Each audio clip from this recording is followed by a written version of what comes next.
सूरतों का तारुफ तो रात को सुन लेते हैं तरावी के बाद। फिर जो जो पारा हम सुनते हैं उस पारे का खुलासा, एक तो सूरतों का खुलासा और समरी होती है, एक पूरे पारे की समरी हम सुनते हैं। तो 10वां पारा ये इंशाल्लाह सुनते हैं।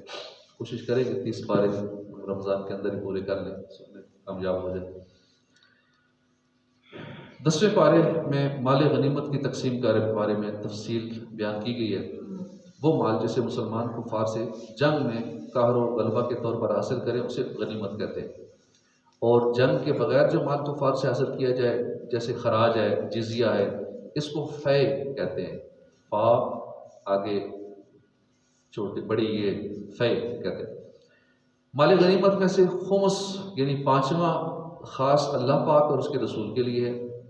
5वां हिस्सा निकालकर बाकी 4 हिस्से मुजाहिदीन पर तकसीम कर दिए जाएंगे और माल फ़ै ये मुकम्मल तौर पर बैतुल माल में रखा जाएगा। रसूल करीम सल्लल्लाहु अलैहि वसल्लम के बाद अब हुजूर सल्लल्लाहु अलैहि वसल्लम और आपके अहले करामत के हिस्से साकित हो गए। अब माल गनीमत का जो 5वां हिस्सा निकाला जाएगा तो उसके 3 हिस्से किए जाएंगे। एक हिस्सा यतीमों के लिए है, एक मिस्कीनों के लिए है, एक मुसाफिरों के लिए। और अगर ये तीनों हिस्से एक ही किस्म मसलन यतीमों मिस्कीनों पर खर्च कर दिए जब भी जायज़ है, और मुजाहिदीन को हाजत हो तो उन पर खर्च करना भी जायज़ है। खुमस के अलावा बाकी 4 हिस्से मुजाहिदीन पर इस तरह तकसीम किए जाएंगे कि सवार को पैदल के मुकाबले में दुगना मिलेगा, यानी एक उसका हिस्सा और एक घोड़े का हिस्सा, और घोड़ा अरबी हो या किसी और किस्म का, सबका एक हुक्म है। इसके बाद ग़ज़वा बदर को बड़े प्यारे अंदाज में बयान किया गया है और उसकी मंजर कशी इस अंदाज में फरमाई गई है जैसे सुनने वाले अपनी आंखों से उसका हाल देख रहे हैं। पारे के शुरू में अल्लाह पाक ने बदर के इस वाक़े को जिक्र फरमाया है कि जब मुसलमान बदर के मकाम पर पहुँचे तो मैदान बदर के उस हिस्से में पड़ाव किया जो मदीना पाक से करीब था और कुफ़ार दूर वाले किनारे पर थे। उस जंग में कैफियत ये थी कि कुफ़ार के हिस्से में पानी था और ज़मीन भी ज़्यादा बेहतर थी, जबकि मुसलमानों ने अपना पड़ाव किया तो ज़मीन पथरीली थी और उसमें चलने फिरने में भी दुश्वारी थी। सबसे बढ़कर ये कि वहाँ पर पानी की भी बहुत किल्लत थी।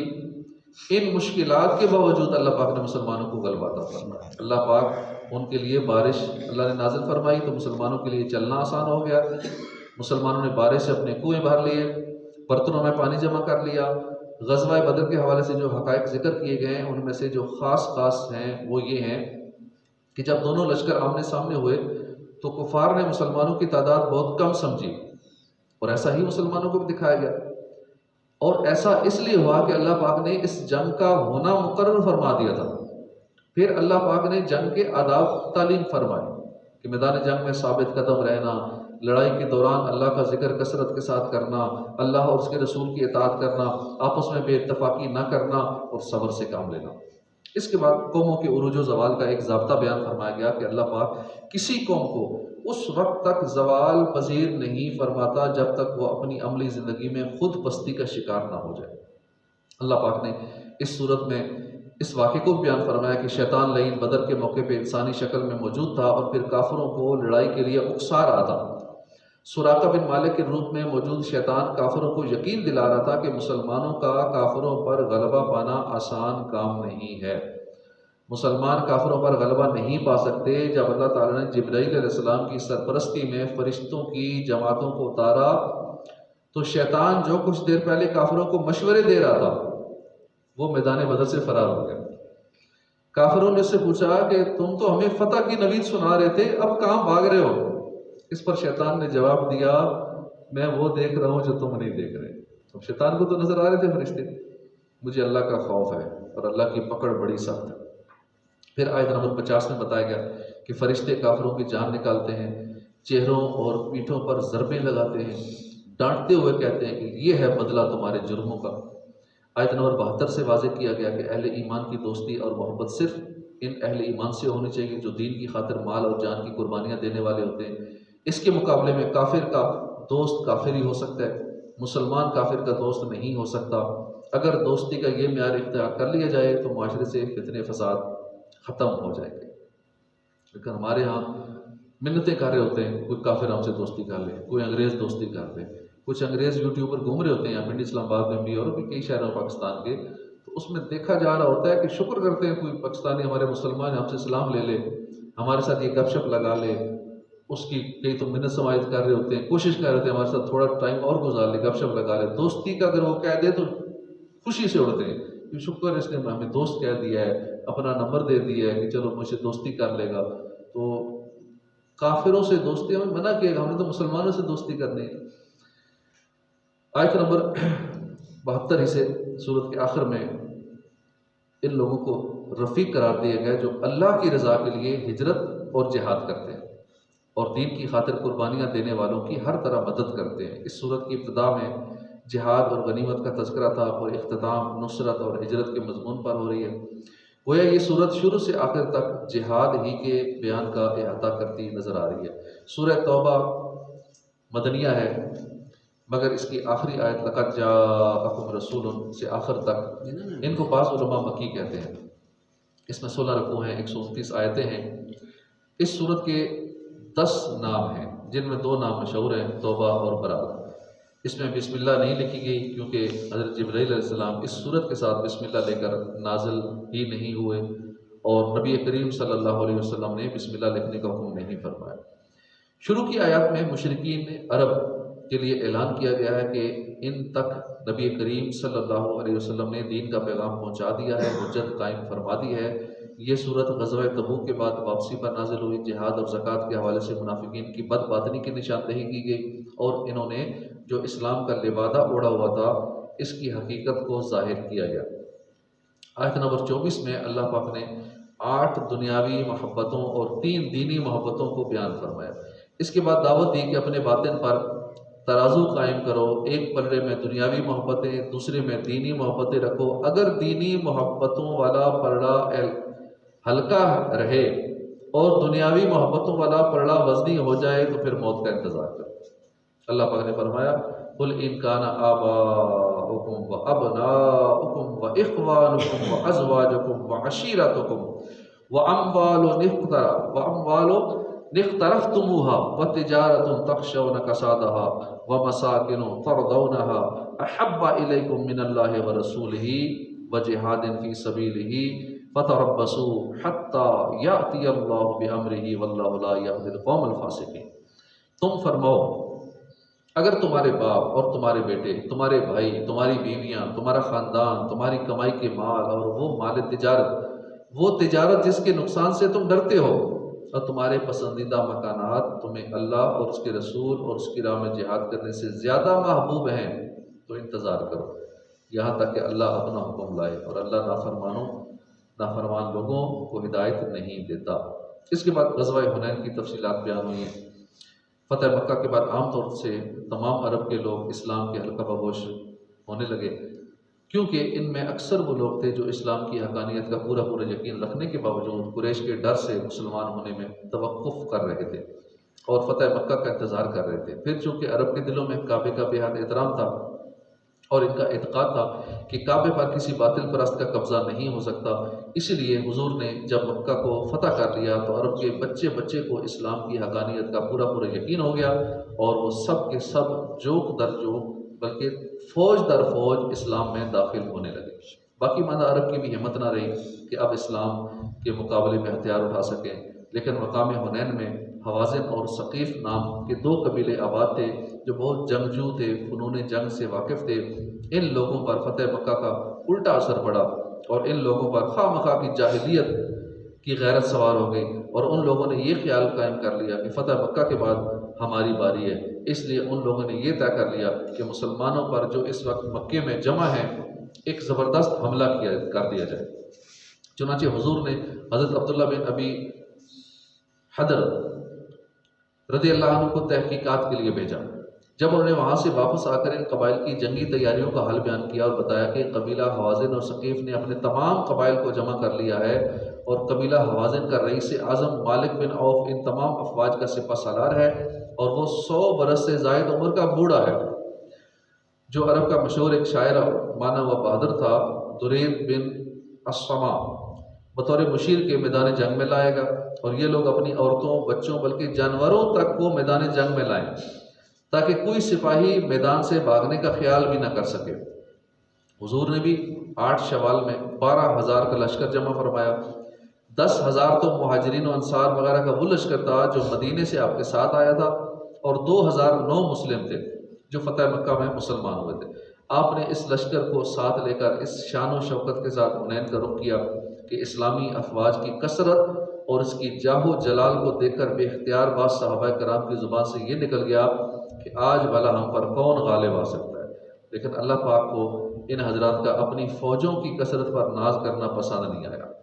चुनाचे इस फ़ख्र और नाजिश का ये अंजाम हुआ कि पहले ही हमले में कबीला हवाज़िन और सकीफ़ के तीर अंदाज़ों ने जो तीरों की बारिश की और हज़ारों की तादाद में तलवारें लेकर मुसलमानों पर टूट पड़े, तो वो 2,009 मुस्लिम और कुफार मक्का जो लश्कर इस्लाम में शामिल होकर मक्के से आए थे, एकदम सर पर पैर रखकर भाग निकले। इन लोगों की भगदड़ देखकर अंसार और मुहाजिरीन के पांव पड़ गए। हुजूर ने जो नज़र उठाकर देखा तो गिनती के चंद जानिसारों के सिवा सारे भाग गए। तीरों की बारिश हो रही थी।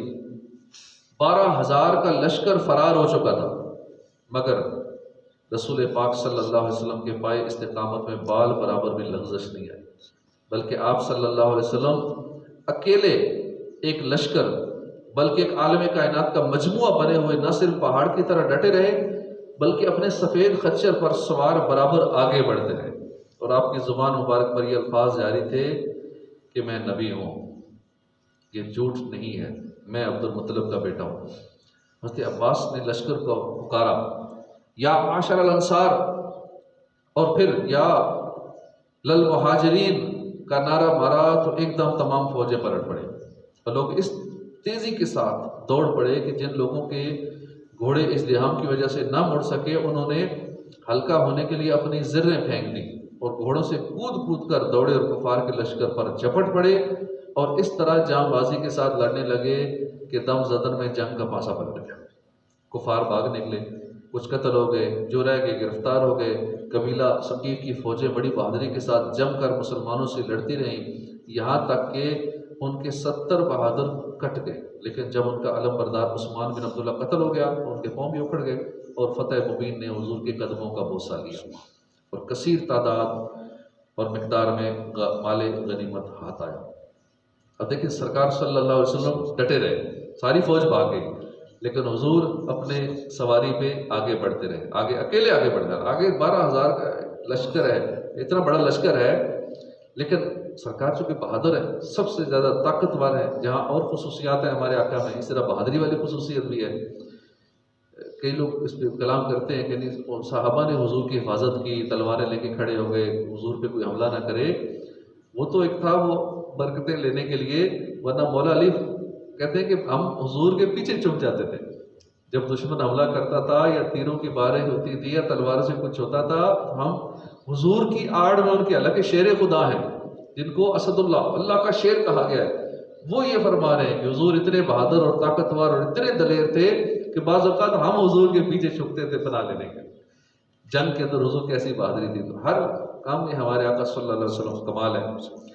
सारी खसूसियात जो हैं वो कमाल दर्जे की हैं। इन्ना अअतैना कल कौसर, हर चीज़ ही अल्लाह पाक ने अल कौसर कसरत से अता फरमाई। इस तरह बहादुरी में भी कमाल दर्जा रखते हैं सरकार सल्लल्लाहु अलैहि वसल्लम। ताकत में भी कमाल है, आपसे बढ़कर कोई ताकतवर नहीं, आपसे बढ़कर कोई दिलेर और बहादुर नहीं है। तो सरकार की उसी दिलेरी, फौज का सिपा सलार डट जाए ना तो बाकी फौज जीत जाती है, सिपा सलार ही भाग जाए तो फिर जितनी बहादुर फौज हो सारी भाग जाती है। तो सिपा सलार डटे रहे तो फिर मुसलमानों का हौसला बुलंद हुआ। जो भाग गए थे वो दोबारा फिर वापस आ गए। जब वापस आए तो उसके बाद इन्होंने काफिरों पे ऐसा हमला किया कि जंग का पासा पलट गया। फिर अल्लाह पाक ने आयत नंबर 28 में जिक्र फरमाया कि मुशरिक बिल्कुल नापाक है, यानी उनको बातिन के एतबार से नापाक करार दिया कि वो कुफ्र शिर्क की निजासत से आलूदा है। हुक्म दिया गया कि इस साल यानी 9 सन हिजरी के बाद वो मस्जिद हराम के करीब ना आने पाएँ, ना हज के लिए ना उम्रे के लिए। यहाँ असले हुक्म मस्जिद हराम शरीफ में आने से रोकने का है और बकिया दुनिया भर की मसाजिद में आने के मतलब भी हुक्म यह है कि कुफार मस्जिदों में नहीं आ सकते। खुसूसन कुफार को इज़्ज़त और एहतराम और इस्तकबाल के साथ मस्जिद में लाना तो शदीद हराम है। अब ये सिलसिला कुछ वहाँ शुरू कर दिया इन लोगों ने, ये दुरुस्त नहीं है। हरम शरीफ में भी अब ये लोग गैर मुस्लिम आना शुरू हो गए, बस चूँकि हुकूमत जैसी होगी वही होगा सिलसिला, क्योंकि खुद उनको लाया जा रहा है, बसें भर भर के आती हैं, उनको मस्जिद नबी के करीब भी विजिट कर रहे होते हैं, और इस तरह हरम शरीफ मक्के में भी इनको घुमा फिरा रहे होते हैं इन काफरों को। हालांकि कुरान ने उस वक्त मना कर दिया, सन 9 हिजरी में इसका हुक्म आया कि इनको ये नापाक है, इनको हरम शरीफ में ना आने दिया जाए, मस्जिद हराम के करीब भी ये लोग ना आने पाए। इसके बाद इस माल दौलत और सोने चांदी की मजम्मत बयान फरमाई गई जिसके हुकूक अदा ना किए जाएँ, ज़कात अदा न करने वालों को वही सुनाई गई, और उस दर्दनाक कैफियत को बयान फरमाया गया कि क़यामत के दिन उसे जहन्नम की आग में तपाया जाएगा, यहाँ तक कि शिद्दत हरारत से सफ़ेद हो जाएगा। फिर उसके साथ ज़कात अदा न करने वालों की पेशानियों और उनके पहलुओं और उनकी पुश्तों को दागा जाएगा, और उनसे कहा जाएगा कि ये है वो माल जो तुमने अपने लिए जमा कर रखा था। तो दुनिया में अपना माल जमा करके रखने और हकदारों को उनका हक अदा न करने के अजाब का मज़ा चखो।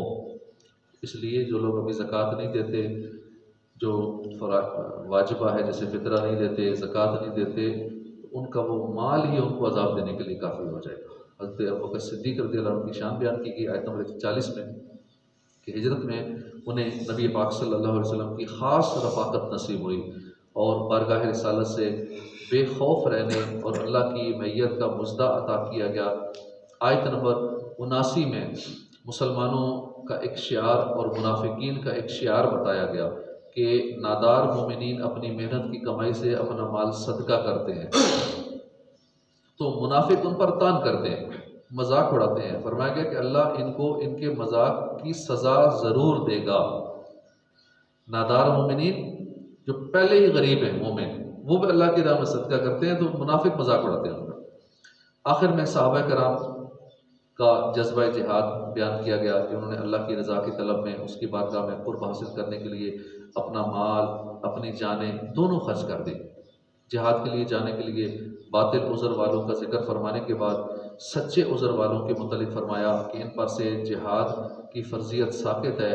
ये कौन लोग हैं, इनके चंद तबके बयान फरमाए। पहला तबका है ज़ईफ़, जैसे कि बूढ़े हैं, बच्चे हैं, औरतें हैं, और वो शख्स भी उन्हीं में दाखिल है जो पैदाइशी तौर पे कमज़ोर है, नईफ़ है।